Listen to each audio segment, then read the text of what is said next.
Assalamualaikum warahmatullahi wabarakatuh. Alhamdulillahirabbil alamin. Wassalatu wassalamu ala asyrafil anbiya'i wal mursalin Sayyidina Muhammadin wa ala alihi wa sahbihi ajma'in. Allahumma salli ala Sayyidina Muhammad. Allahumma salli ala Sayyidina Muhammadin fatih lima ughliqa wal khatami lima sabaq nasil haqqi bil haqq wal hadi ila siratikal mustaqim wa ala alihi wa sahbihi haqqa qadrihi wa miqdaril azim. Amma ba'. Alhamdulillah,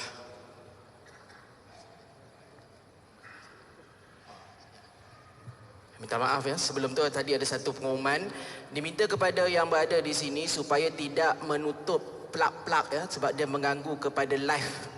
Plug-plug yang berada, wire-wire yang ada jangan ditutup, jangan digulung atau jangan diusik-usik atau didudukkan. Minta tolong kerjasama sebab ada masalah sedikit pada live. Minta tolong kerjasama untuk biarkan wire-wire itu. Minta maaf sekali lagi. Baik, bismillahirrahmanirrahim. Alhamdulillahirabbil alamin wassalatu wassalamu asyrafil anbiya'i wal mursalin wa ala alihi wa sahbihi ajma'in wa la haula wa la quwwata illa billahil aliyyil azim. Amma ba'. Alhamdulillah, syukur Allah Subhanahu wa taala, dengan limpah dan inayahnya kita dapat bersama pada malam yang mulia ini. Selawat dan salam ke atas junjungan besar Rasulullah sallallahu alaihi wasallam, kepada ahli keluarga baginda, kepada para sahabat radhiyallahu alaihim ajma'in. Yang kita hormati dan kita muliakan, jika nak sebut nama satu persatu tidak dapat kami nak sebutkan satu persatu, namun tidaklah menggerakkan hormat kami kepada para tuan guru, para habaib, para syekh yang hadir pada malam yang mulia ini. Cuma khususnya kami mengucapkan penghargaan kepada Sahibul Fadilah Tuan Haji Amran bin Awaluddin, Timbalan Mufti Kerajaan Negeri Sembilan, sekalian ahli jawatankuasa fatwa, kepada tuan guru yang khususnya yang hadir daripada Thailand, yang hadir daripada Sulawesi, yang hadir daripada Tanah Jawa, yang hadir daripada wilayah-wilayah yang jauh, yang sanggup hadir. Sangat-sangatlah kami sebagai tuan rumah di sini mengucapkan ahlan wa sahlan ke bumi Al-Khusus, bumi Negeri Sembilan, bumi yang menjadi tuan rumah untuk kali pertama program Kota Sufi se-Nusantara. Alhamdulillah, dan kepada semua para jemaah, moga-moga kita semua dalam rahmat Allah Subhanahu wa taala. Saya ringkaskan pengenalan kepada tokoh-tokoh pada malam ini. Yang di sebelah kiri yang pertama saya namanya Maulana Sulaiman bin Muhammad Saleh daripada Kemboja. Beliau ada pondok, nama pondoknya Madrasah Sirajul Munir, yang terletak di wilayah Mondol Kiri, Kemboja. Pendidikannya panjang, Maulana panjang daripada Bangladesh, Thailand, Patani dan sebagainya.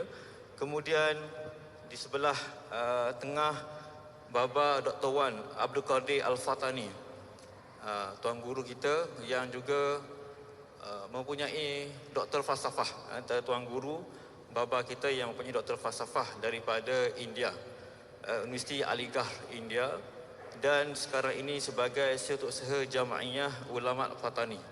Dan baba Dr. Wan, saya panggil dia baba Dr. Wan, hadir bersama dengan para ulama-ulama pada Fatani, baba-baba Fatani yang hadir di hadapan kita pada hari ini, datang terbang daripada Jahat Nyai sampai kepada KLIA sejak hari Jumaat.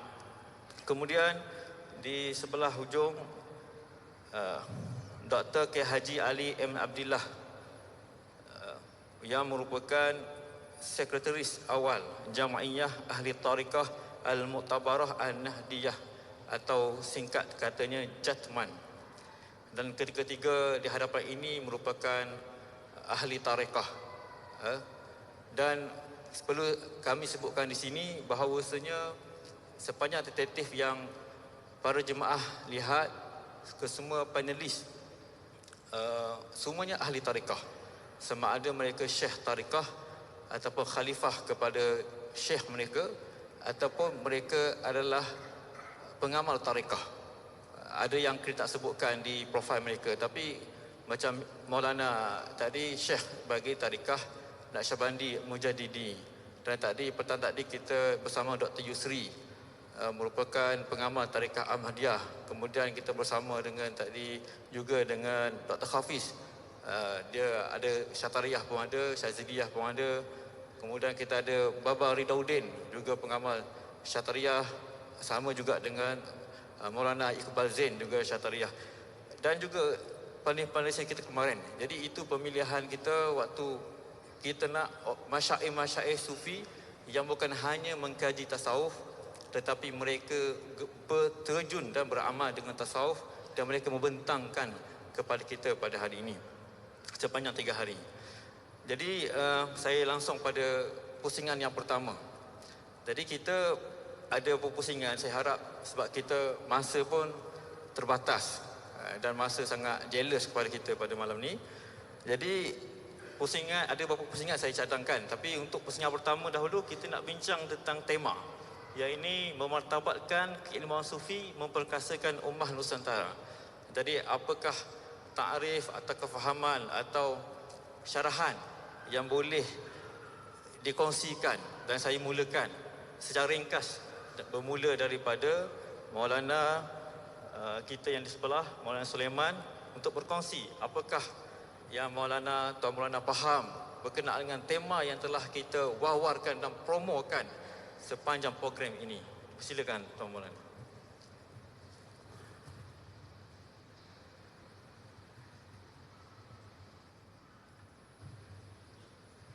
Bismillah.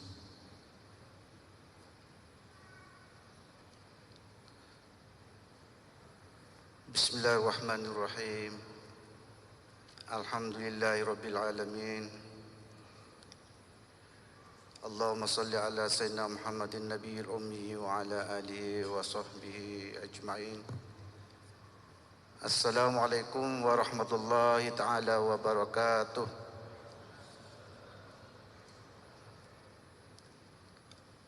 Awal-awal saya hormat kepada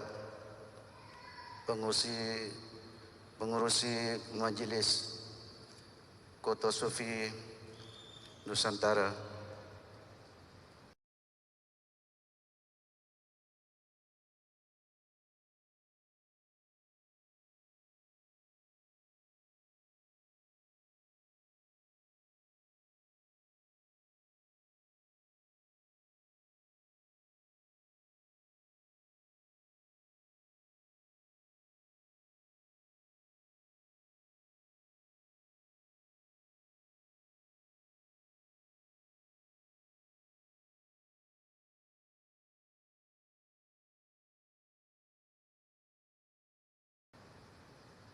Kami ialah wakil daripada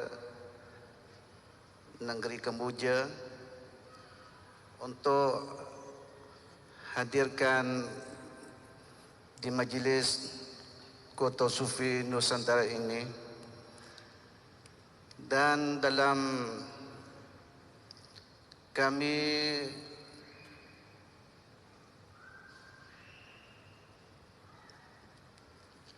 ada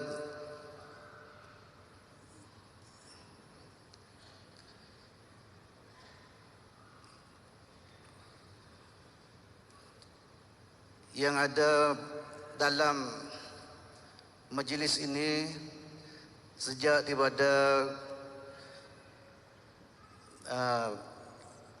hari pertama dan sampai ke masa ini, dengan banyakkan ulama-ulama kita sudah menjelaskan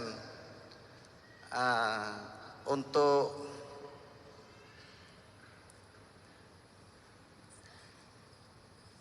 buat macam mana untuk mengkembangkan, yakni menguatkan, yakni sufi atau pengajian ilmu sufi atau ilmu tasawuf. Alhamdulillah, banyak kan buah-buah daripada tok guru kita yang sejak pada awal majlis. Itulah kita umat Islam, maksudnya ialah nak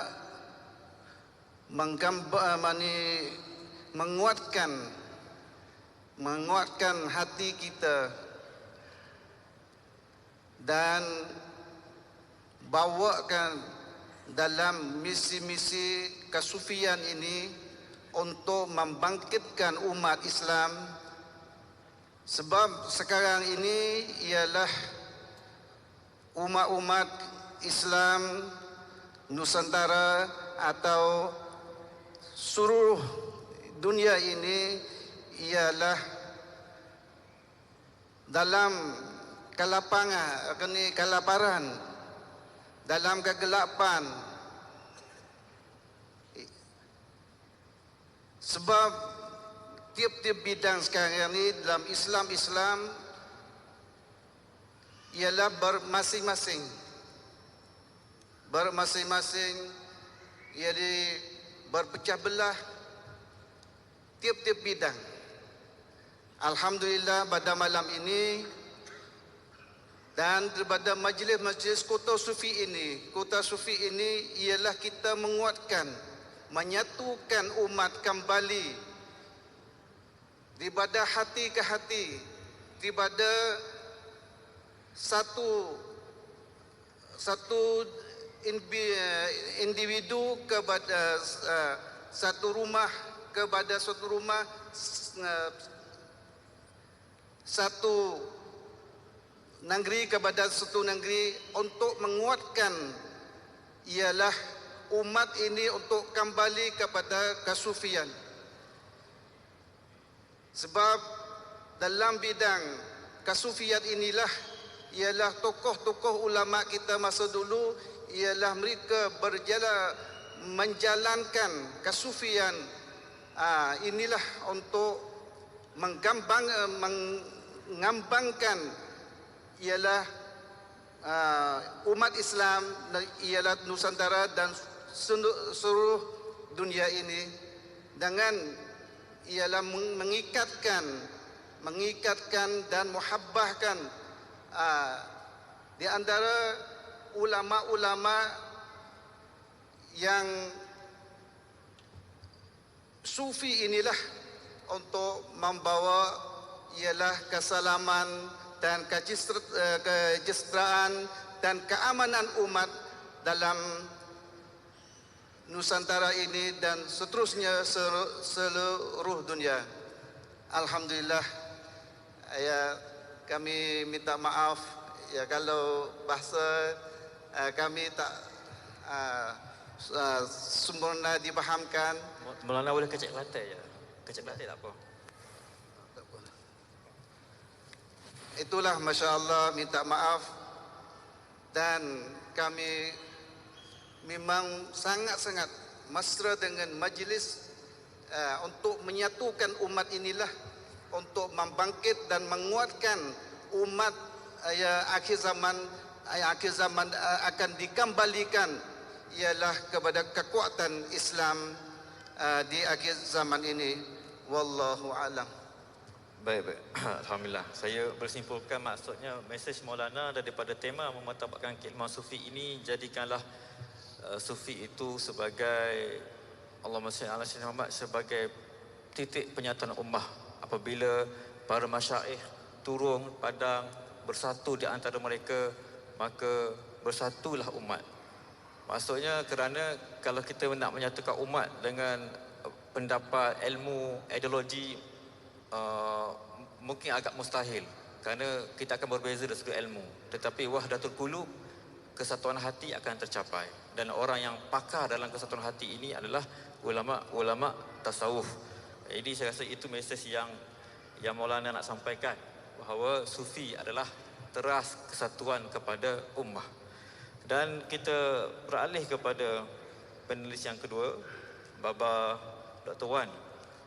Jadi seperti soalan yang sama, kefahaman, definisi dan syarah yang Bapa faham tentang tema di atas. Silakan Bapa. Bismillahirrahmanirrahim.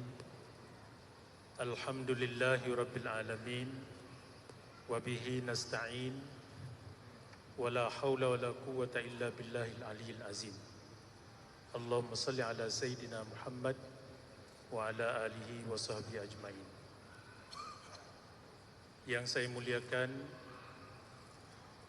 Al-Fadil Tuan Amran Awaluddin selaku Timbalan Mufti Negeri Sembilan, Al-Fadil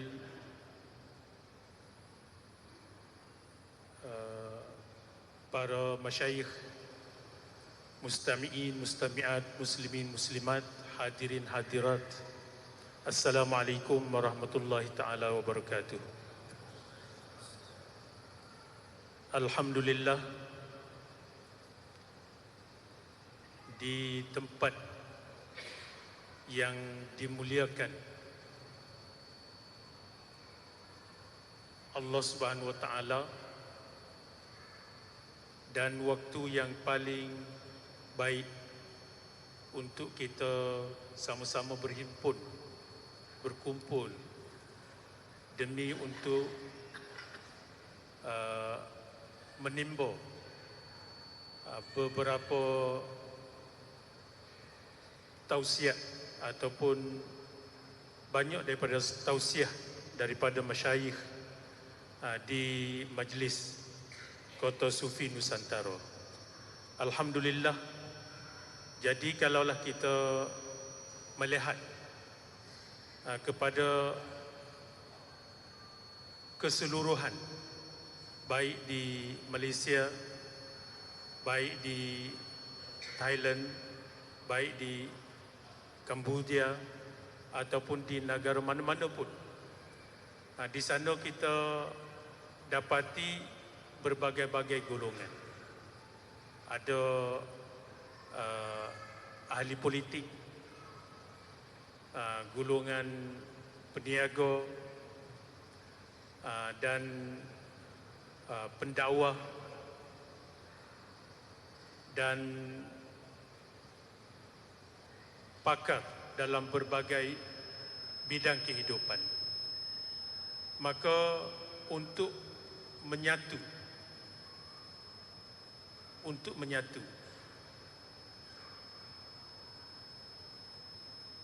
tidak ada cara yang paling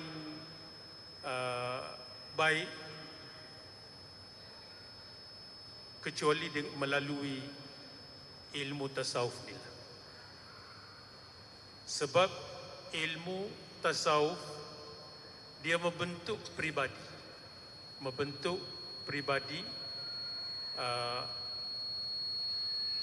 orang, membentuk dari bersifat kasar jadi lembut, jadi dari sifat sombong menjadi tawaduk. Jadi ilmu tasawuf ni adalah satu ilmu yang sangat penting dalam kehidupan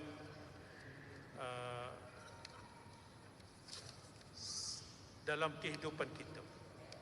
Jadi kesimpulan yang kita boleh simpul bersama-samanya bahawa setiap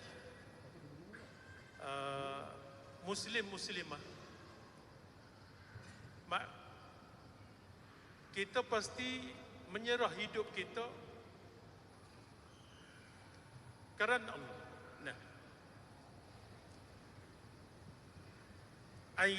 Ayya'ishal mar'u li rabbih la li nafsih. Itu tujuan daripada ilmu tasawuf, mengajar manusia tidak melakukan zalim kepada orang lain, tidak mengkhianati,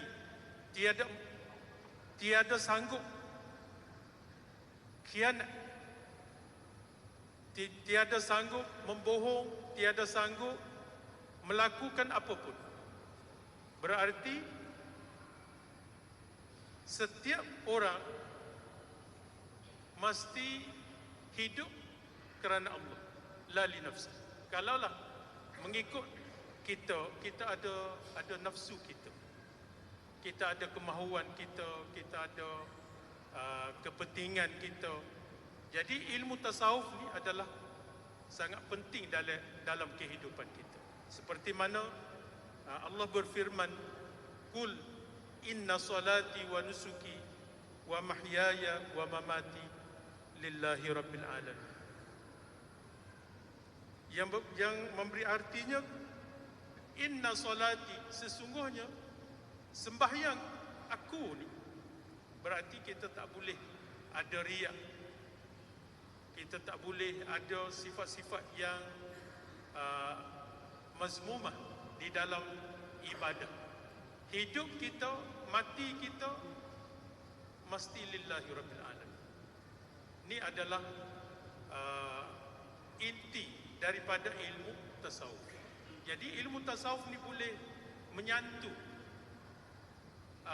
pribadi yang kasar kepada lembut. Oleh demikian,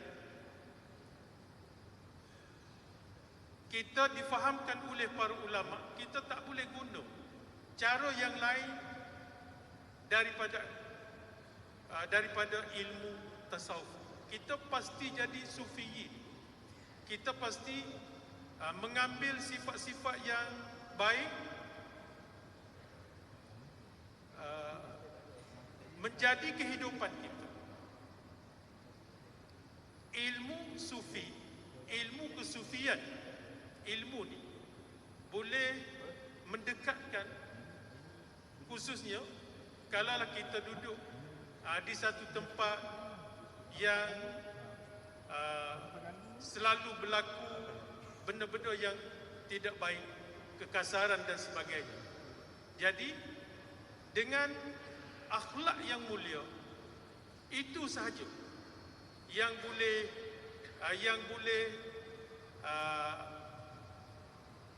menyelesaikan segala masalah. Jadi alhamdulillah,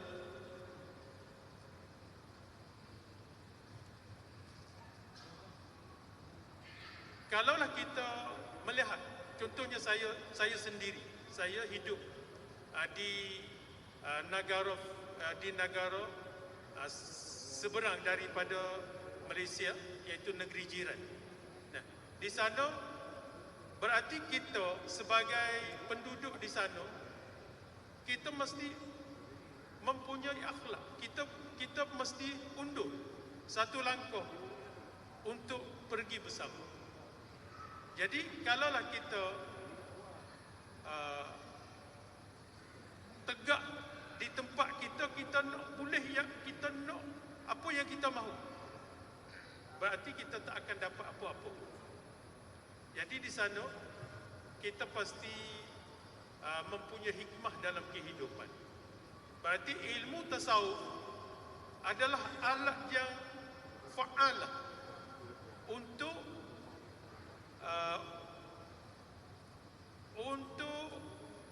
menolong kita dalam semua hal. Oleh itu dalam saya faham, saya yakin bahawa hadirin yang ada pada malam ni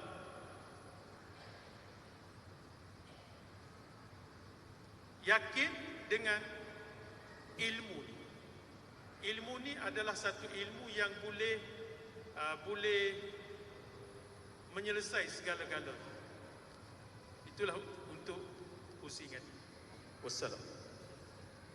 Alhamdulillah, saya dapat simpulkan bahawa Baba maksudkan ialah bagaimana memertabahkan umat Nusantara apabila seseorang itu ada jiwa kesufian, bermakna jiwanya tidak ada kepentingan diri, jiwanya tidak ada keakuan diri, jiwanya tidak ada sifat mazmumah. Kerana sifat-sifat mazmumah inilah yang menyebabkan perpecahan di antara kita. Pakat semuanya ada kepentingan, mahu jadi hero, mahu lebih daripada orang lain, ataupun ada dendam, dengki, khianat di antara kita. Jadi yang menghalang perpaduan, kesatuan ummah ini adalah sebenarnya musuhnya daripada dalam kita menyalahkan pihak-pihak luar dan sebagainya, Amerika ke China ke dan sebagainya. Kadang-kadang kita terlupa musuh yang punca perpecahan itu dalam mazmumah dalam diri kita. Baik, kita langsung kepada panel yang ketiga. Soalan yang sama, Doktor, bagaimana kefahaman ataupun definisi yang Doktor boleh takrifkan daripada tema kita, memetabatkan keilmuan sufi dan memetabatkan ummah Nusantara, memperkasakan ummah Nusantara, maafkan saya. Ya, terima kasih. Langsung saja saya akan menjawab ya terkait pertanyaan moderator. Saya akan menyampaikan sejarah ya perkembangan tasawuf di Nusantara mulai dari abad 14 sampai abad 21 supaya kita tahu peta perjalanan tasawuf di Nusantara itu seperti apa. Sebagaimana yang saya tulis dalam materi saya, bahwa sejak abad 14 itu para ulama sufi sudah mulai menyebarkan Islam di Nusantara. Mulai dari Aceh ada Syekh Malik, kemudian di Jawa ada Wali Sembilan, kemudian di abad 16, 17, 18, 19 ini semakin menguat tentang perkembangan tarekat dan tasawuf di seluruh wilayah Nusantara, yaitu dengan lahirnya tokoh-tokoh tasawuf Nusantara ya, mulai dari Syekh Hamzah Fansuri, kemudian Syekh Samsuddin As-Sumatrani yang beliau ya, ikut syahid ya, perang melawan Portugis di Malaka. Kemudian setelah itu muncul generasi Syekh Abdul Rauf As-Singkili. Dari Syekh Abdul Rauf As-Singkili ini tasawuf mulai menyebar ke seluruh wilayah Nusantara melalui jaringan murid-muridnya. Seperti di Aceh ada Syekh Dawud Baba, itu murid dari Syekh Abdul Rauf As-Singkili. Kemudian di Padang ada Syekh Burhanuddin Ulakan, itu menyebarkan tasawuf martabat 7 di sana. Dan di Jawa itu ada Syekh Muhyi Pamijahan yang menyebarkan ke kalangan istana, yaitu di Keraton Solo, Ngayogyakarta, terus sampai Kesultanan Banten dan Kesultanan Cirebon. Jadi hampir Pulau Jawa itu mengenal tasawuf martabat 7 melalui jaringan Syekh Muhyi Pamijahan. Kemudian di Kalimantan ada Syekh Nafis Al-Banjari, juga menyebarkan ajaran martabat 7. Kemudian di Sulawesi ada Syekh Yusuf Al-Makassari, juga mengajarkan martabat 7. Kemudian di Buton itu ada Syekh Muhammad Syarif yang mengajarkan martabat 7 hingga menjadi undang-undang kesultanan. Kemudian di Patani ada Syekh Daud Al-Fatani, itu juga mengajarkan martabat 7. Sampai di Mindanao ada Syekh Jamaluddin, juga mengajarkan martabat 7. Nah, salah satu murid Syekh Abdul Rauf yang mengembangkan ajaran martabat 7 di Malaysia adalah Syekh Abdul Malik di Terengganu. Jadi sejak abad 17, 18, 19 ini hampir seluruh ulama Nusantara ini paham tentang ilmu hakikat dengan rujukan kitab At-Tufah Al-Mursalah yang menjadi rujukan martabat 7. Kenapa akhirnya di abad 20 martabat 7 ini menjadi tenggelam? Karena ini ada taktik divide et impera, yaitu taktik pecah belah dari kolonialisme Belanda, Karena Belanda melakukan penyerangan terhadap wilayah Nusantara hampir 3 abad, gagal menguasai Nusantara karena ada tokoh-tokoh para sufi mulai dari Aceh, ya Jawa, Kalimantan, Sumatera. Kemudian di akhir abad 19 masuk 20, ya Seno Urgonya ini disuruh belajar bahasa Arab dengan ganti nama Abdul Ghaffar ke Mekah. Setelah pulang, Seno Urgonya baru paham ternyata yang menjadikan penyebabnya susahnya Belanda menguasai Nusantara adalah ajaran ilmu hakikat. Kemudian strateginya mengangkat mufti Betawi yang namanya Habib Usman, diangkat oleh Seno Urgonya sebagai mufti Betawi. Dalam kitab karya Habib Usman yang namanya Manhajul Istiqomah, martabat 7 yang sudah berjaya selama 3 abad difatwakan sesat. Sejak itulah Belanda melakukan pelarangan secara menyeluruh di wilayah Nusantara, mulai dari Aceh, Jawa, Kalimantan, kemudian sampai ke Sulawesi. Jadi abad 20 awal inilah masa ya kesuraman ilmu hakikat di wilayah Nusantara. Karena menjadikan fatwa Mufti Betawi ini sebagai dasar pelarangan apabila ada ulama sufi dan tokoh tarekat yang dia tidak mau mengikuti perintah Belanda, dia akan ditangkap dan diasingkan. Sampai di Indonesia masuk kemerdekaan, ya, itu para ulama masih tiarap. Baru setelah merdeka pada tahun 1957 berdirilah organisasi Thorekoh yang bernama Jam'iyah Ahlu Thorekoh Al-Mu'tabaroh. Ini sebagai wadah umat Islam di Indonesia, yaitu bagi para pengamal tasawuf dan tarekat.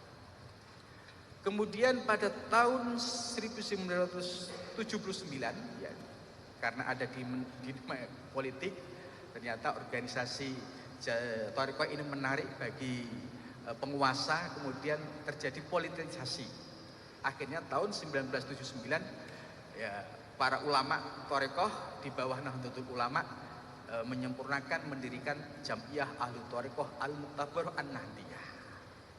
Dari tahun 79 sampai sekarang, alhamdulillah kepengurusan Jatman sudah menyeluruh di wilayah seluruh Indonesia. Setiap provinsi ada kepengurusan namanya Idaroh Wusto, di setiap kabupaten ada namanya Idaroh Supiah, dan sampai tingkat kecamatan. Di abad 21 ini, saya sering menyampaikan di forum-forum akademik, seminar nasional internasional, bahwa di abad 21 ini merupakan abad kebangkitan kesufian di wilayah Nusantara. Yaitu dengan tanda-tanda mulailah terbuka kajian-kajian tasawuf dan tarikat di Nusantara, dan juga banyaknya manuskrip tasawuf dan tarikat yang sudah mulai bermunculan. Kemudian dari kalangan akademisi, ya, S1, S2, S3 juga mulai banyak yang mulai mengkaji soal tasawuf dan tarikat. Selain itu juga kajian-kajian yang sifatnya online, baik di Indonesia maupun di Malaysia, di Patani, saya sering lihat banyak yang sudah mulai menampilkan diri untuk mengajarkan ilmu-ilmu tasawuf.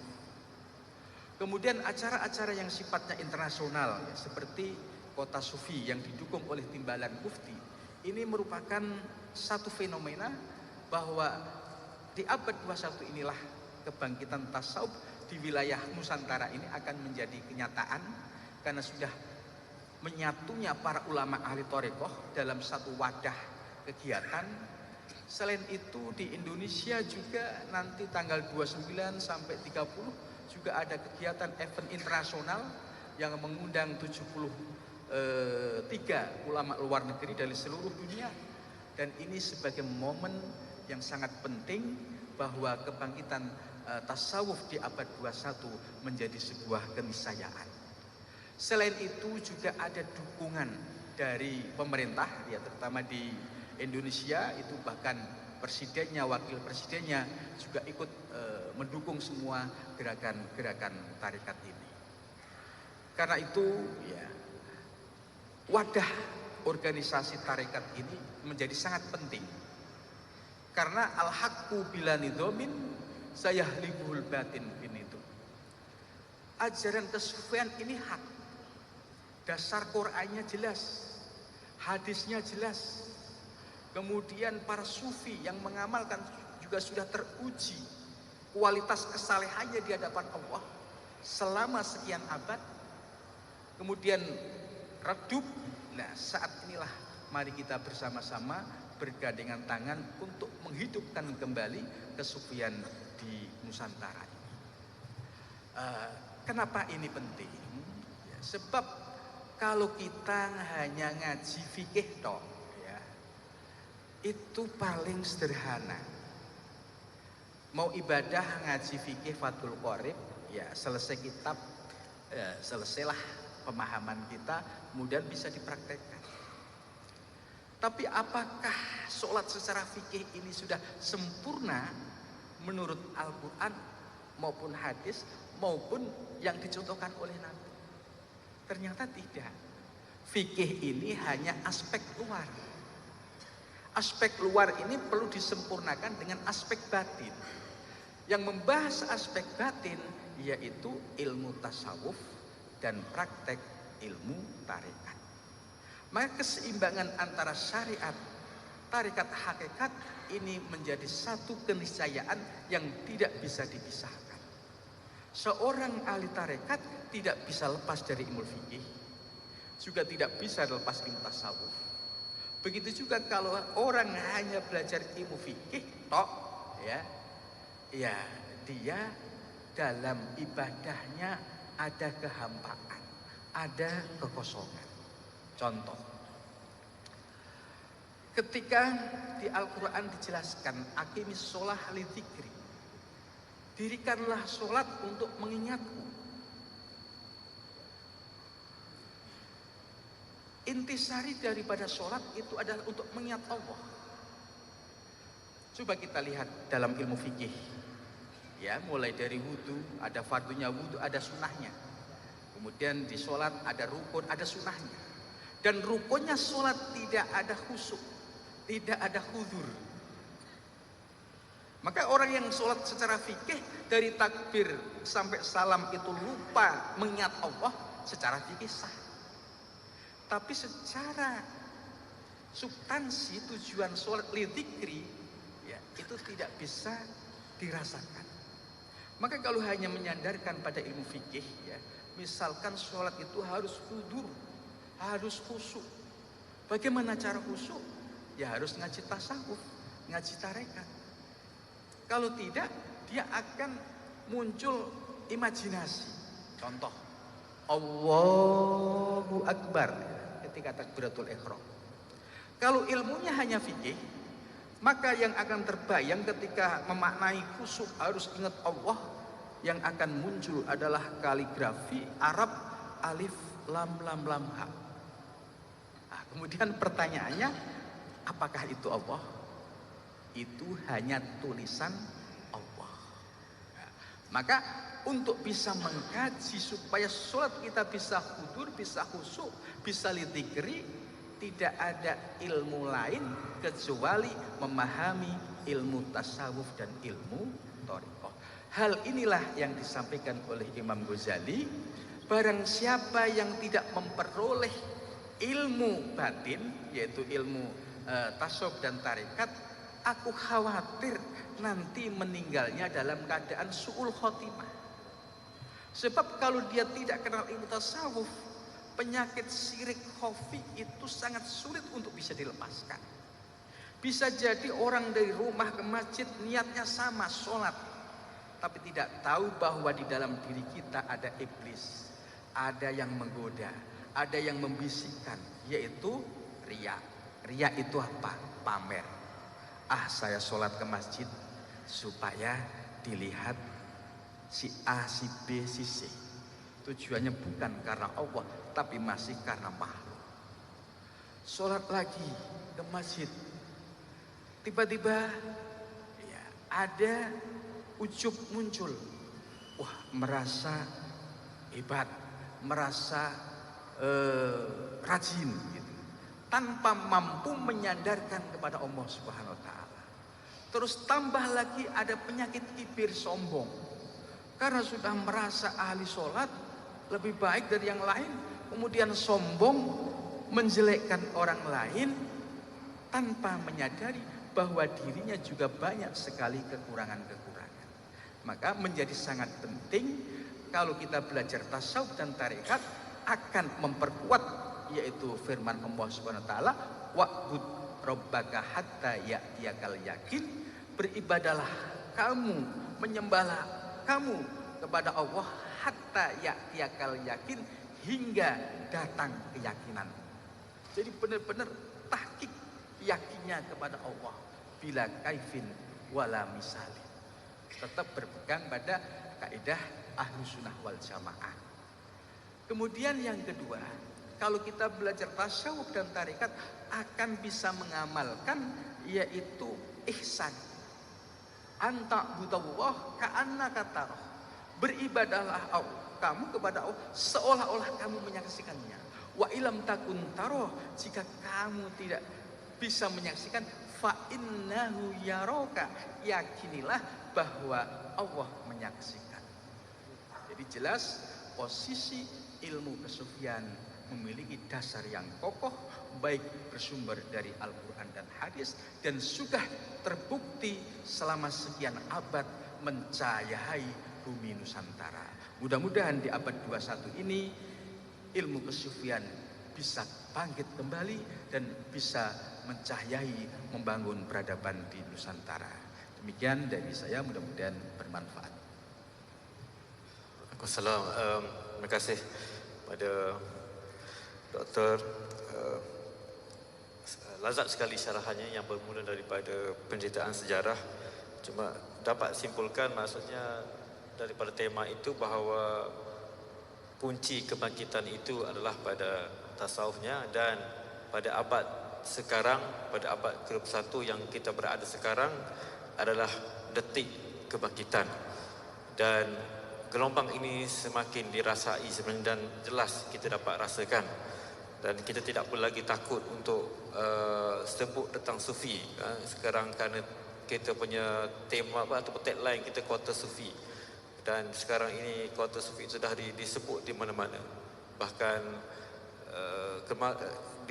ramai jumpa meminta buat acara tempat mereka juga menggunakan tagline yang sama ada mini Kota Sufi, festival Kota Sufi, bengkel tasawuf Kota Sufi dan sebagainya, agar nama ini terus menjadi sebutan dan tidak lagi ditakut-takutkan. Baik, kita kembali kepada panel yang pertama tadi, kepada Ustaz Maulana kita. Baik, mudah aja. Nanti Maulana akan balik di Kemboja. Jadi selepas Maulana melihat perjalanan Kota Sufi yang ada pada hari ini, apakah harapan, perancangan atau harapan Maulana untuk merancangkan seperti mana Maulana sebut tadi, nak bawa tasawuf atau mengembangkan sufi di negeri kelahiran Kemboja, dan apa harapan yang mungkin Maulana boleh kongsikan kepada kami semua pada malam ini. Silakan Maulana.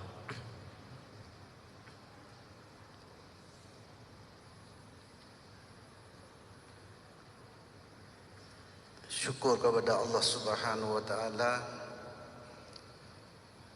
yang pada beberapa hari ini kita ada perkongsian kesufian,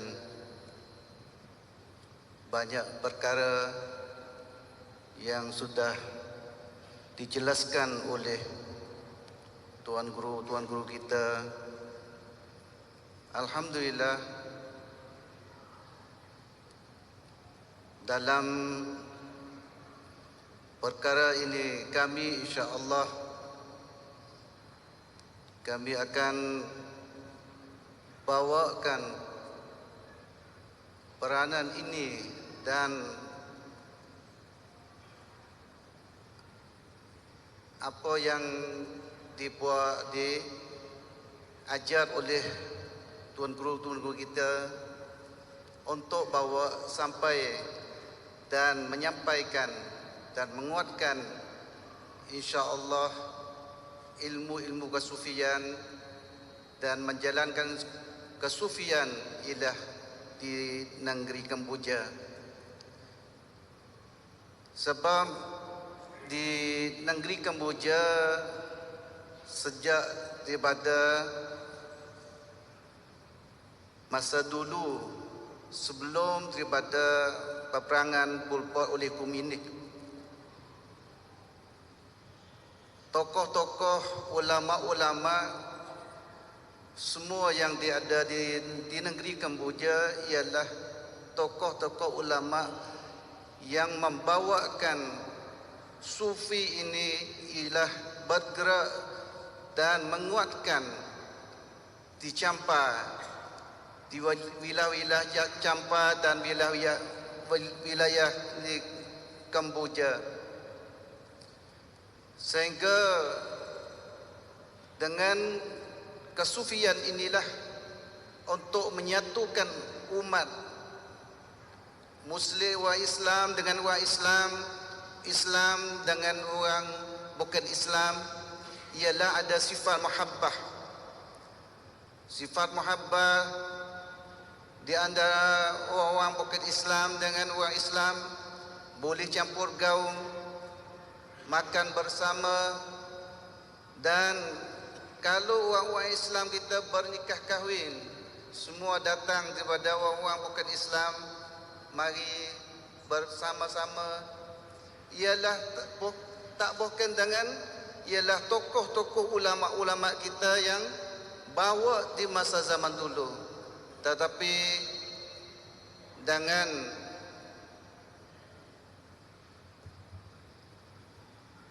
izin Allah Subhanahu wa taala dia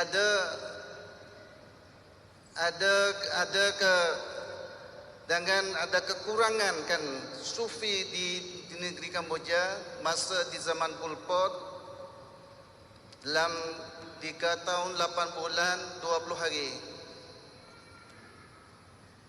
masa diberitah oleh komunis, sehingga masa tu ulama-ulama di Kamboja, di Vietnam ialah dipanggilkan Melayu Champa. Masa tu di zaman Pol Pot merintah oleh komunis dalam tahun 70-an, maka ulama-ulama Islam di Kamboja, tokoh-tokoh ulama sufi dibunuh oleh mereka, sehingga ulama-ulama sudah habis. Masa itulah kesufian di negeri Kamboja sudah jatuh.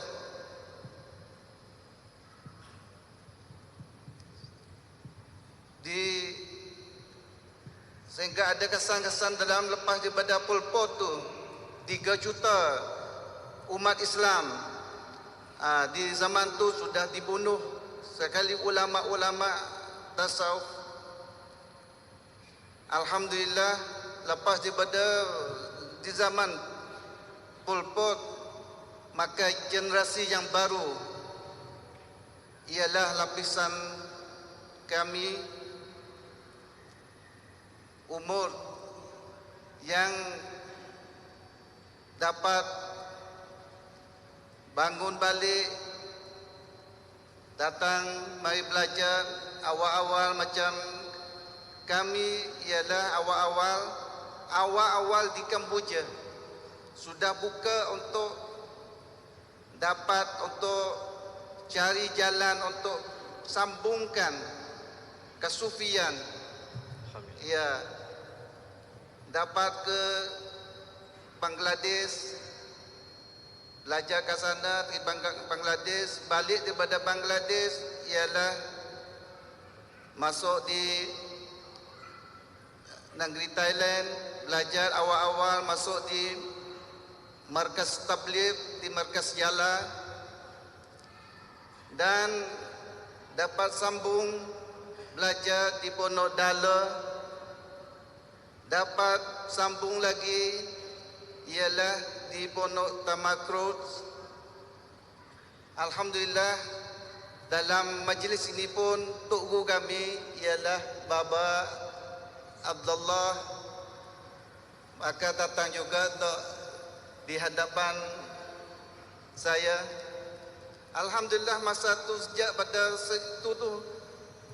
daripada masa tu dapat disambung balik kasufian, ilmu kasufian untuk dibangunkan di Kamboja, sehingga alhamdulillah dengan asbab kasufian, asbab nenek moyang kita, ilmu-ilmu yang nenek moyang kita bawa, kasufian ini kami dan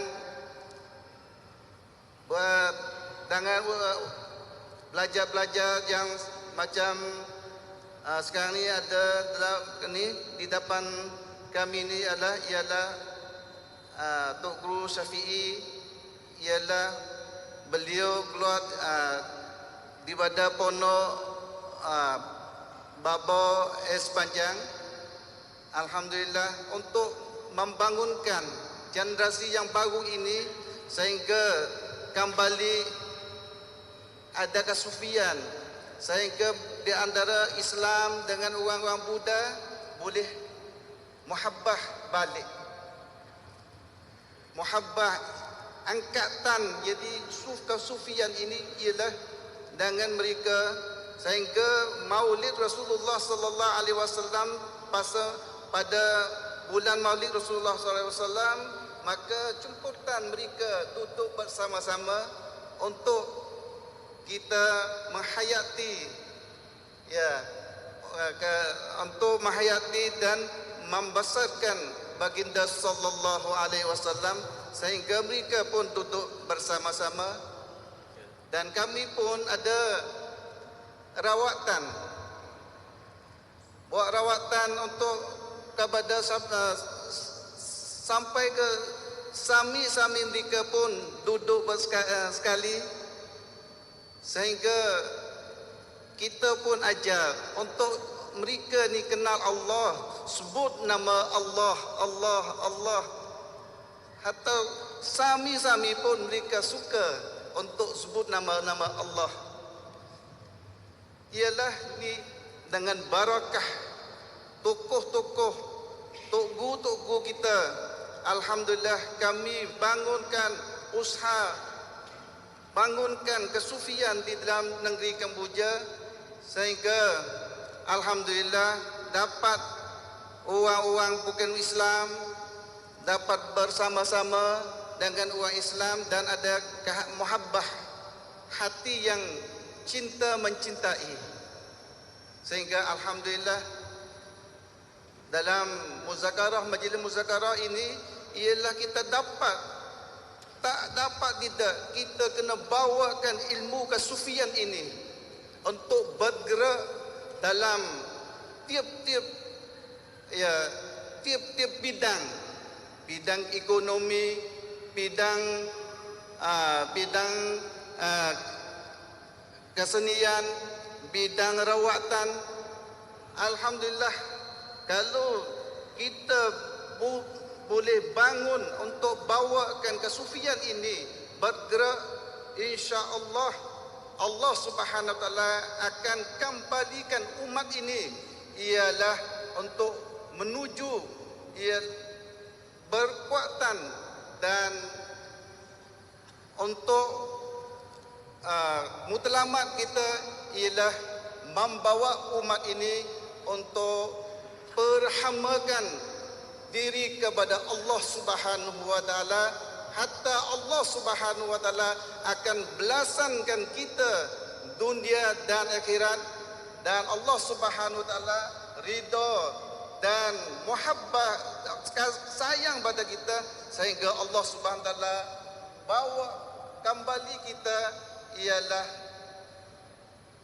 duduk tempat yang terlebih mulia di sisi Allah Subhanahu wa taala, ialah Allah Subhanahu wa taala berduduk kita dalam jannah, Jannatul Firdaus, bersama-sama semua dalam semua dalam apa ini bidang-bidang.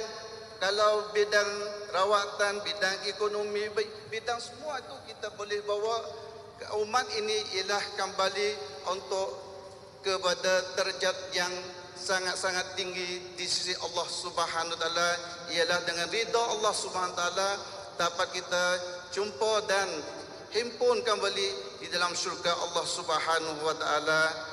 Wallahu a'lam. Baik, jadi Maulana sebenarnya sebut apa yang telah Maulana kongsikan, apa yang telah Maulana buat sebenarnya. Saya sebutkan sikitlah kongsi kasih untuk mudahkan kefahaman.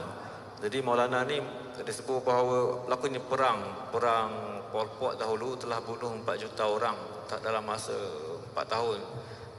Dan banyak umat Islam dibunuh. Orang cerdik pandai semua dibunuh. Kalau kita baca kisah Pol Pot ni, siapa yang pakai cermin mata adalah orang yang pertama kena bunuh. Kerana bagi Pol Pot, orang pakai cermin mata ni orang cerdik. Jadi orang cerdik tidak boleh dibiarkan hidup. Kita nak mentadbir dengan orang bodoh saja supaya dia ikut cakap kita. Jadi semua ulama banyak pakai cermin mata. Macam Maulana kita juga banyak. Jadi banyak dibunuh. Jadi Maulana, generasi Maulana ni yang lahir 70-an ke atas tu terpaksa berdikari balik, cari balik ilmu agama. Dan Maulana sendiri pun membawa diri ke Bangladesh jauh. Dia keluar, tak ada orang support. Lepas tu pergi balik ke Yala, lepas tu Fatani, lepas tu balik ke Tanah Hasan. Bila balik ke Kemboja tu, dan Maulana pun ada alhamdulillah dapat tarikah dan sebagainya. Dan bila Maulana bawa ke Sufian di sana, jadi konflik kaum itu juga kuat. Tapi bila mereka dapat sentuhan Sufi, mereka memandang antara mereka dengan berhampah. Dan Maulana ada buat maulid di sana. Dan Maulana jemput non Muslim pun bersama, sami-sami pun bersama. Dan lepas maulid, Maulana pun berubat. Maulana pun pandai berubat. Jadi dia baik. Dan ajar sebut Allah. Jadi ada dah yang peluk Islam dengan Maulana tanpa jalan tumpah darah. Ini Maulana nak sebut tu. Maknanya jalan Sufi ni dia sangat-sangat touching dan sangat halus, tapi tak sedar dia beri efek yang sangat besar. Baik, hampir-hampir jadi panelis. Baik, yang kedua pada Bapa Dr. Wan. Baik, di Fatani sendiri lah Bapa tengok. Dikatakan wakilal, maknanya perkembangan tarekah itu sendiri kendur sekejap, kendur sekejap. Walaupun pada sejarahnya, maknanya walaupun Fatani itu banyak bertarekah, bahkan mursyid kepada tarekah seperti Syekh Daud, Al-Alim Ar-Rabbani, Syekh Daud, Syekh Ahmad, kemudian anak beranaknya, dan dikatakan kendur sedikit itu bagaimana Bapa? Dikatakan, bukan maknanya pendapat saya, dikatakan, dan mungkin Bapa boleh menjawab yang dikatakan itu adakah benar pun ataupun tidak. Silakan Bapa. Bismillahirrahmanirrahim. Jadi soalan, kerana apakah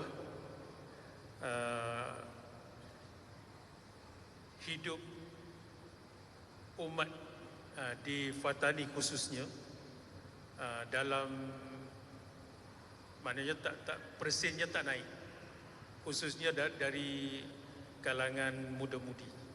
Jadi satu sebabnya inhitat, satunya ghaflah asy-syabab an qimatit tasawuf. Jadi pemuda-pemudi sekarang ni dia lebih melebihkan hidup dia untuk keduniaan ataupun keduniawi. Maka masalah ataupun kebaikan yang boleh sebalik ilmu tasawuf ni dia tak tahu. Ini satu sebab. Dan sebab yang kedua, kemungkinan Dari sudut kesungguhan para guru, memang bersungguh mengajar di pondok-pondok, di masjid-masjid ataupun di surau-surau. Tapi kemungkinan tak menyeluruh masuk ke rumah-rumah.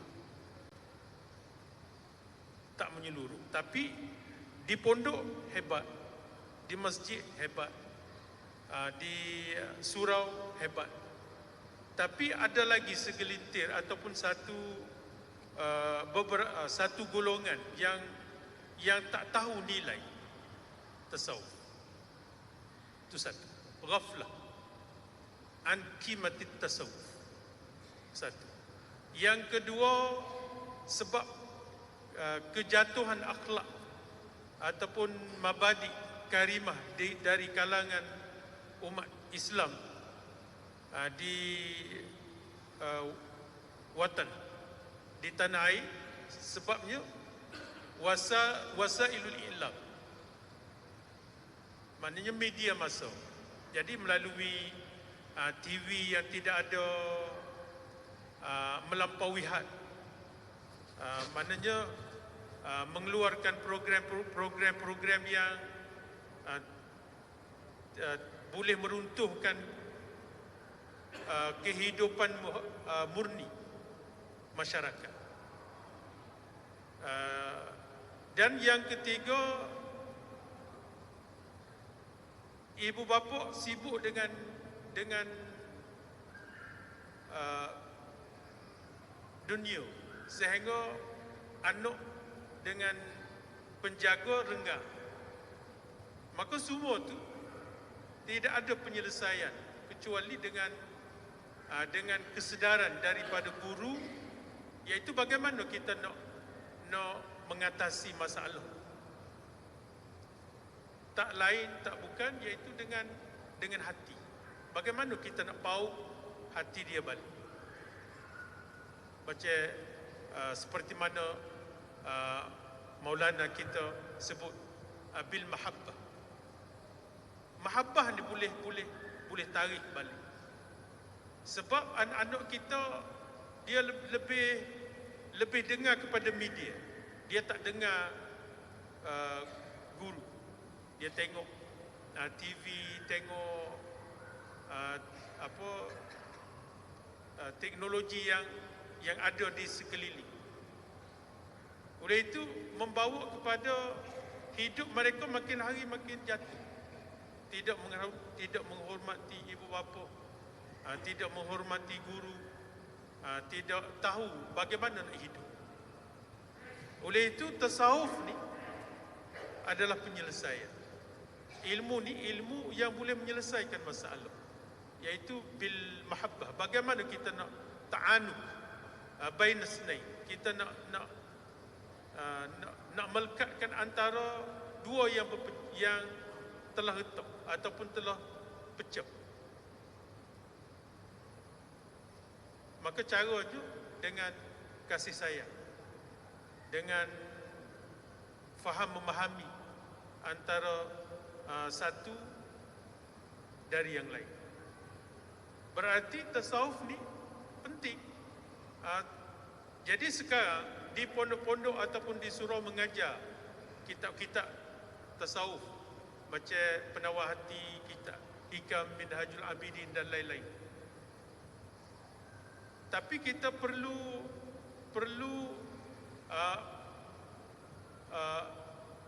makna kesungguhan kita tu pasti bagi meluas.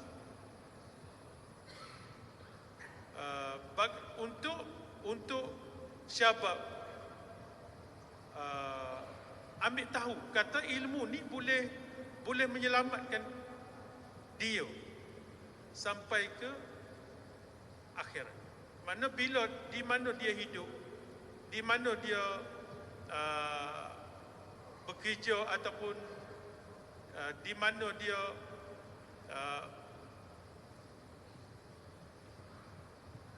maknanya bersama dengan mana-mana etnik ataupun sesama kita, maka mahabbah ni adalah satu alat yang penting. Oleh itu untuk memberi memberi kesedaran kepada setiap lapisan ummah, iaitu dengan cara ilmu tasawuf ini.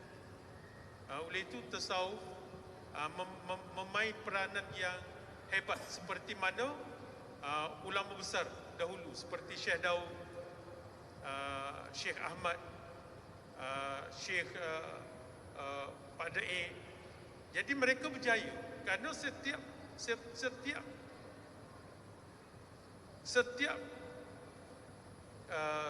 waktu mereka mengajar, walaupun mengajar fiqh, tapi berkait dengan tasawuf.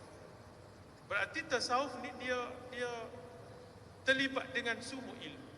Jadi kalau kita tengok kitab daripada bismillah sampai khatimah, jadi semua tu uslub mendidik. Uslub dia, uslub mendidik, mendekatkan murid, antara murid dengan guru dan murid dengan masyarakat.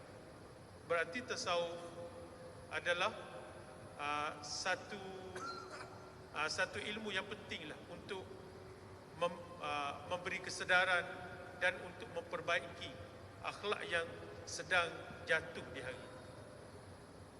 Wallahu a'lam.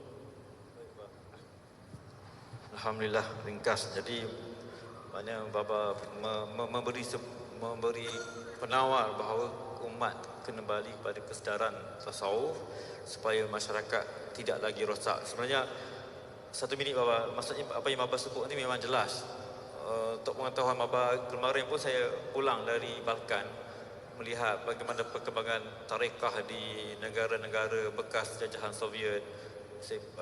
Sempat saya pergi dekat Macedonia, Kosovo, Bulgaria, saya jalan dan para masyaikh mereka sebut waktu peperangan komunis ni dan bagaimana nak menjaga akidah umat Islam di sana, terutama di Albania juga, supaya mereka ni tak murtad. Paling-paling komal pun zikir Allah. Jadi para masyaikh Naqsyabandi itu mereka turun padang, sekurang-kurangnya diberikan talqin zikir sir agar umat ni zikir Allah. Nak zikir secara kuat tak boleh, baca Quran tak boleh, semuanya tak boleh di zaman komunis. Tapi zikir sir itu menjadi satu pakaian untuk mereka tu jalan. Dan walaupun mereka akan nampak macam sekula begitu, tapi jati diri zikir itu menyebabkan mereka bertahan sampai pada hari ini. Baik, dan barangkali mungkin soalan yang terakhir kepada, sebab kita masa semakin mencemburui untuk doktor. Baik, pengalaman doktor dalam jatuman. Tadi doktor sebut tentang jatuman sehingga tertubuhnya jatuman. Baik, secara ringkasnya doktor, bagaimana dalam keadaan umat Islam di Indonesia yang sangat ramai, 300 juta lebih, ada pelbagai tarikah yang didakwa-dakwakan lagi, ada yang benar, ada yang kurang benar, ada yang sahih, tak sahih. Bagaimana kriteria yang dilihat oleh jatuman sebagai panduan, ini tarikah yang sahih, dan berapakah tarikah yang sudah dikatakan yang diiktiraf oleh jatuman? Secara ringkasnya mungkin doktor boleh kongsikan kepada jemaah yang hadir. Ya, terima kasih. Jatman ya, singkatan dari Jam'iyah Al-Thariqah Al-Mu'tabarah An-Nahdiyah yang disingkat dengan Jatman, yaitu organisasi Ahlu Thariqah ada sifat Al-Mu'tabarah ya. Kenapa diberikan sifat Al-Mu'tabarah? Karena Jatman sebagai wadah organisasi itu menaungi semua torekoh yang berbeda-beda selama torekoh ini muktabar. Di Jatman itu ya, tarikat yang diakui sebagai tarikat yang muktabaroh itu kurang lebih sekitar ada 44 tarikat muktabaroh.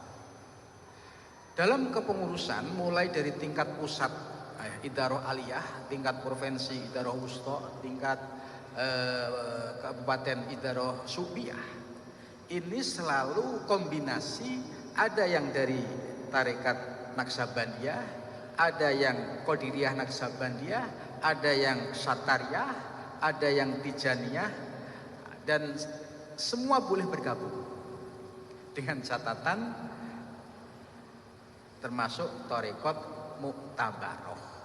Nah, apa ciri-ciri thariqat mu'tabaroh? Ciri-ciri thariqat mu'tabaroh yang pertama, memiliki ya seorang mursyid yang kamil mukamil. Mursyid yang kamil mukamil, kamil yang pertama memiliki kesempurnaan ilmu baik secara hukum-hukum syar'i maupun ilmu-ilmu batiniah. Karena menurut Syekh Abdul Wahab Asy-Sya'rani, ya, kalau ada seorang yang mengaku mursyid tapi dalam hal ilmu agama dia tidak banyak mengetahui, ya, ini fastani, jauhilah. Bagaimana mungkin orang yang tidak paham terhadap aturan agama kemudian dia memberikan bimbingan agama. Kemudian yang kedua, mukamil. Mukamil adalah seorang mursyid yang memiliki proses perjalanan dari nol, mulai dari ya salik mubtadi, mutawasid sampai muntahi. Ya, proses suluk ya, semua tahapan sudah dilakukan.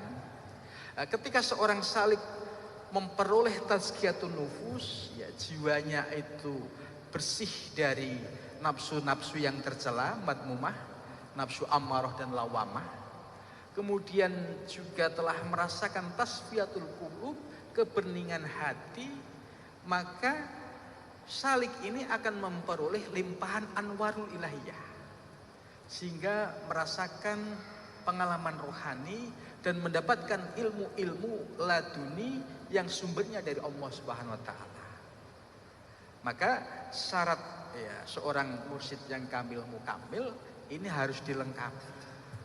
Tidak boleh misalkan ada seorang pakar tasawuf tapi suluk tidak pernah, ngaji tasawuf tidak pernah, baiat thariqat menjadi mursyid, problem. Gitu. Maka di Indonesia ketika ada muncul aliran-aliran baru yang aneh-aneh, itu sudah ada sistemnya. Jadi saya juga pengurus Majelis Ulama Indonesia, Komisi Pengkajian Penelitian. Ketika ada isu-isu yang berkaitan dengan aliran-aliran atau sekte yang dianggap menyimpang, itu pasti kami yang ditugaskan oleh Majelis Ulama Indonesia, kalau di sini itu mufti ya, untuk melakukan penelitian dan pengkajian secara tuntas. Nah, kemudian berkaitan dengan thariqah, Majelis Ulama Indonesia bekerjasama dengan Jatman untuk menanyakan apakah thariqat ini termasuk mu'tabaroh atau tidak, apakah tokoh ini memenuhi syarat sebagai mursyid kamil mukamil atau tidak. Jika tidak, maka mereka akan diberikan yaitu pembinaan kalau mereka mau dibina. Tapi kalau tidak mau dibina, ya biasanya nanti Majelis Ulama Indonesia akan mengeluarkan fatwa sesat, sehingga organisasi ini, aliran ini dilarang berkembang di seluruh wilayah Indonesia kalau sudah ada fatwa Majelis Ulama Indonesia. Maka peran Majelis Ulama Indonesia sebagai himayatul aqidah ini sangat penting sekali. Ketika terjadi persoalan tarekat, itu bekerjasamanya dengan Jatman, karena Jatman ini adalah ahli yang membidangi soal tarekat-tarekat mu'tabaroh. Contoh beberapa tahun yang lalu ya ada seorang ustadz membawa tarekat baru yang merasa lebih sempurna dari tarekat yang lain. Ternyata setelah diteliti banyak problemnya. Kemudian kita panggil, kita tabayun ya, untuk memastikan oh ternyata ini tidak memenuhi standar mu'tabaroh. Gitu. Kemudian dalam perkembangan menjawab tantangan zaman, Jatman tidak sebatas membina ya, bapak ibu yang sudah biasanya ikut thariqat itu kan yang sudah tua-tua, tapi juga melakukan kaderisasi di kalangan mahasiswa dan pemuda. Dan ini sudah berjalan dari tahun 2011 bahwa di bawah Jatman ada matan, yaitu mahasiswa Al-Thariqah Al-Mu'tabaru An-Nahdiyah. Ini kaderisasi di kampus-kampus perguruan tinggi, baik kampus agama maupun kampus umum. Dan alhamdulillah hampir kampus-kampus besar di Indonesia, ya khususnya di Jawa dan sekitarnya, itu sudah ada wadah organisasi untuk anak-anak muda ini. Dan alhamdulillah nilai-nilai tasawuf, nilai-nilai thariqah itu bisa diajarkan untuk kalangan mahasiswa. Dan sekarang sudah banyak mahasiswa UI, UGM yang S1, S2, S3, mereka memiliki pemahaman tasawuf dan tarekat yang benar. Kemudian terkait pesantren, di Indonesia terutama Nahdlatul Ulama, ya, kebetulan Jatman ini sebagai salah satu badan otonom di bawah Nahdlatul Ulama.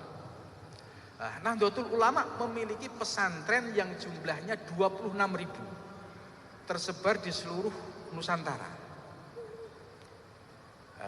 Makanya kalau nanti ada ya siswa dari Kamboja, ya, insya Allah kami bisa membantu. Ya, misalkan ada yang ingin belajar pesantren di Indonesia atau kuliah S1, S2 di Indonesia, itu cukup banyak peluang sekali.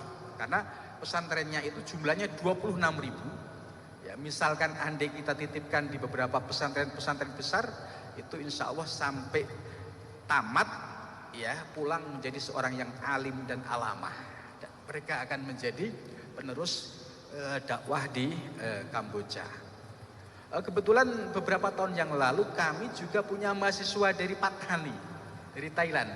Banyak juga yang kuliah S1, S2, S3 di Indonesia. Maka kami secara konkret, ya, untuk Pattani dan Kamboja, barangkali ada generasi-generasi yang akan datang mau dipondokkan di Indonesia, ya kami nanti siap membantu untuk berkomunikasi dengan pihak-pihak terkait supaya regenerasi tarekat di Nusantara ini bisa tumbuh, ya, berkembang kembali, sehingga harapan Nusantara ini bisa dicahayai oleh ilmu tarekah dan ilmu tasawuf menjadi sebuah kenyataan. Kemudian selanjutnya, ya, selain ciri-ciri punya mursyid yang kamil mukamil, yang kedua, ya, memiliki zikir yang muktabar. Ya, tentu kalau tarekohnya muktabaroh, pasti zikirnya juga zikir yang muktabar, punya dasar yang kuat dari seorang guru ketemu guru secara mutasil sampai Rasulullah Shallallahu Alaihi Wasallam. Maka kalau ada tarekoh, kok ada silsilah yang mungkote. Misalkan ada tarekoh A, ini hidup pada zaman berselang 1 abad, tapi kok dimasukkan dalam tarekoh sementara tidak pernah bertemu, ini berarti mungkote dan ini tidak memenuhi syarat untuk muktabaroh. Dari mana dia mendapatkan ajaran kaifiat zikir, kaifiat tasawuf, wong ya terjadi jeda kosong 1 abad. Maka syarat mutasil, ya, silsilah mutasil ini sangat penting sebagai syarat muktabaroh. Kemudian yang ketiga, dalam praktek syariatnya, tarekatnya, hakikat dan makrifah ini sinergis, satu kesatuan. Ya, tidak boleh dipisahkan antara satu yang dengan yang lain.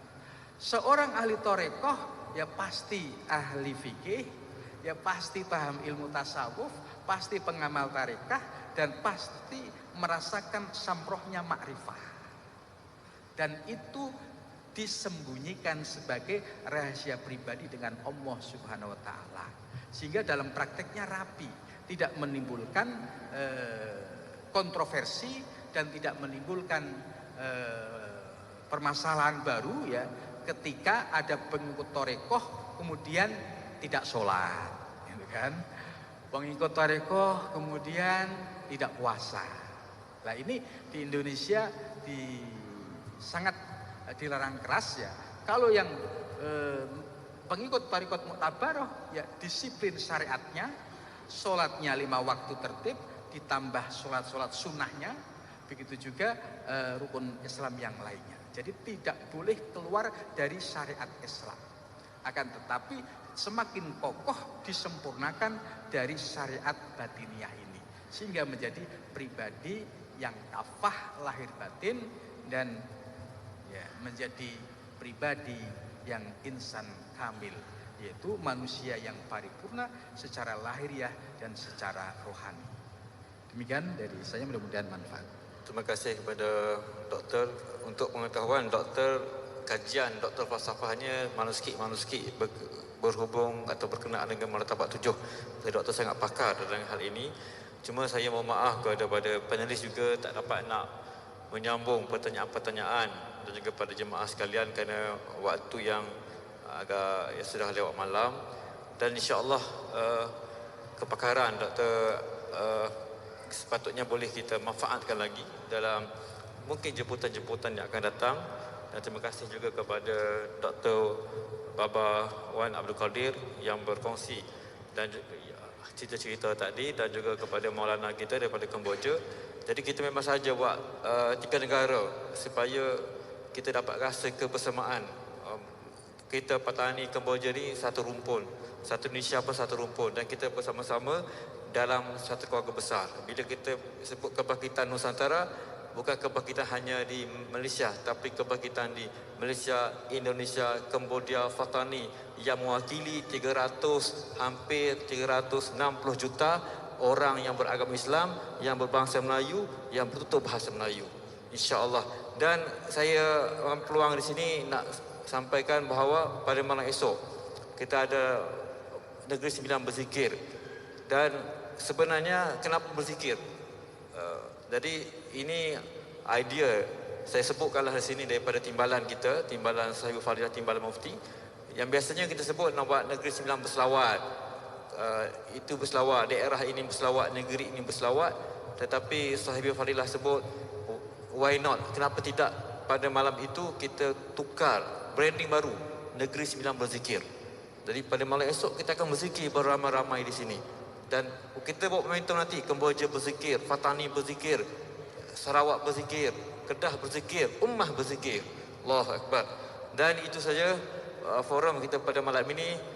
Mohon maaf dari hujung rambut sampai kepada hujung kaki, dan mudah-mudahan kita semua dalam rahmat Allah Subhanahu Wa Taala, dan moga-moga pertemuan kita dan perpisahan kita yang akan berlaku sebentar lagi adalah semata-mata kerana Allah Subhanahu Wa Taala.